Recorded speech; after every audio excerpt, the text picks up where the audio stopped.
तस्मात्त्वमिन्द्रियाण्यादौ नियम्य भरतर्षभ पापनानं प्रजहिह्येनं ज्ञानविज्ञाननाशनम्. 41. तस्मात म्हणून, त्वम तू, इंद्रियाणी इंद्रिये, आदौ आरंभी, नियम्य नियमित करून, भरत ऋषभ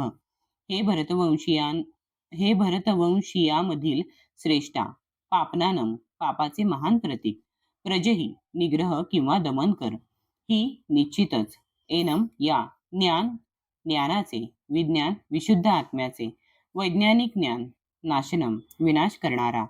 म्हणून हे भरतर्षभ अर्जुन, इंद्रियांचे नियमन करून पापाच्या या महान प्रतीकाचा काम प्रारंभीच निग्रह कर आणि आत्मसाक्षात्काराच्या ज्ञानाचा विनाश करणाऱ्या या कामाचा वध कर. तात्पर्य: भगवंतांनी अर्जुनाला प्रथमपासूनच इंद्रिय संयमन करण्याचा सल्ला दिला, ज्यामुळे तो महान पापमय शत्रूचा कामाचा निग्रह करू शकेल. हा काम आत्मसाक्षात्काराची तीव्र इच्छा तसेच आत्म्याचे ज्ञान नष्ट करतो. ज्ञान म्हणजे इतर गोष्टींहून भिन्न असणाऱ्या आत्म्याचे ज्ञान किंवा आत्मा म्हणजे शरीर नव्हे हे ज्ञान होय. विज्ञान म्हणजे आत्म्याची स्वरूपस्थिती आणि त्याचा परमात्म्याशी संबंध याचे विशिष्ट ज्ञान होय. याचे वर्णन श्रीमद भागवतात 2.9.31 पुढील प्रमाणे करण्यात आले आहे. ज्ञानम परमगुह्यम मे यद्विज्ञान समन्वितम सरहस्यम तदंगम च गृहाण गदितम मया. आत्मा आणि परमात्मा यांचे ज्ञान अत्यंत गुह्य आणि रहस्यमय आहे. असे ज्ञान आणि विज्ञान अनुभूती त्यांच्या विविध रूपांसहित जर स्वतः भगवंतांनी विवेचन करून सांगितले तरच ते जाणणे शक्य आहे. आत्म्याचे ते सामान्य आणि विशिष्ट ज्ञान श्रीमद भगवद्गीता आपल्याला देते. जीव हे भगवंतांचे अंश आहेत आणि म्हणून त्यांचे स्वरूप केवळ भगवंतांची सेवा हेच आहे.